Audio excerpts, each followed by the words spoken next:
to be that for reasons of convenience or the like, that they shouldn't be prosecuted or investigated further here. It was only in the very conclusion of his submissions that he seemed to say that the matters ventilated, at least by the first two witnesses, would be irrelevant in the sense they're outside the terms of reference. If that proposition is being put in my respectful submission, it can't stand. In my respectful submission, my friend can make submissions as to the, let me take it in steps. If one accepts that the matters are relevant and they fall within the terms of reference, then my friend can of course make submissions both orally and in writing as to the weight that should be given to them and to what recommendations follow, and my friend of course will be free to do that. But there is no reason in my respectful submission that one would, as it were, put the hearing today off its course by not hearing from the two gentlemen who've been called to give evidence this morning. Yes, anything you want to say in reply, Mr. Glisson? Two things very briefly, Your Honour. In relation to the issue of conflict of interest between those who serve in one capacity in one organisation and on the board of another, I need only remind Your Honour of Sir Lawrence Street's judgment in Board of Fire Commissioners Nardoon. I didn't bring the case with me, I must say, but a well-known proposition that needs no further expatiation, I'd have thought. Just put it in one sentence. Certainly, Your Honour.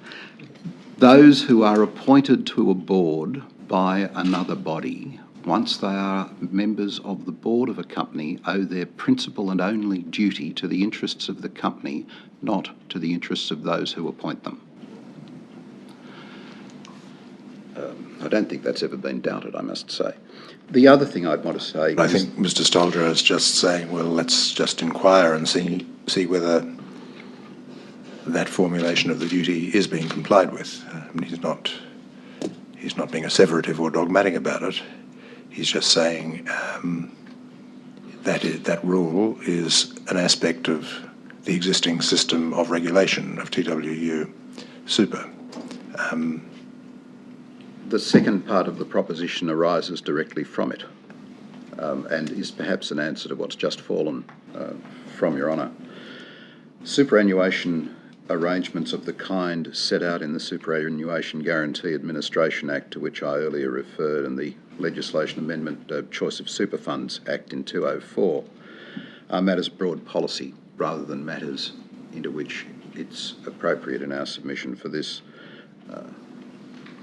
tribunal to engage in. And it is important to note that superannuation arrangements have been and continue to be the subject of repeated and detailed investigation. In 2010, there was a review into the governance, efficiency, structure and operation of Australia's superannuation system, the Cooper Review.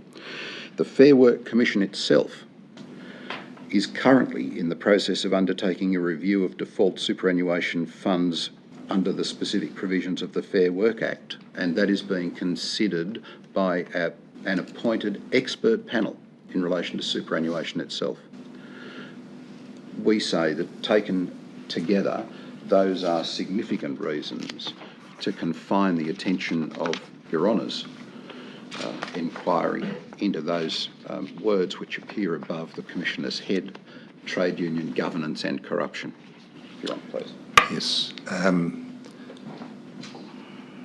In my opinion, the matters which Mr. Stolger has outlined as to be investigated today and in ensuing days are within the terms of reference. There is no reason for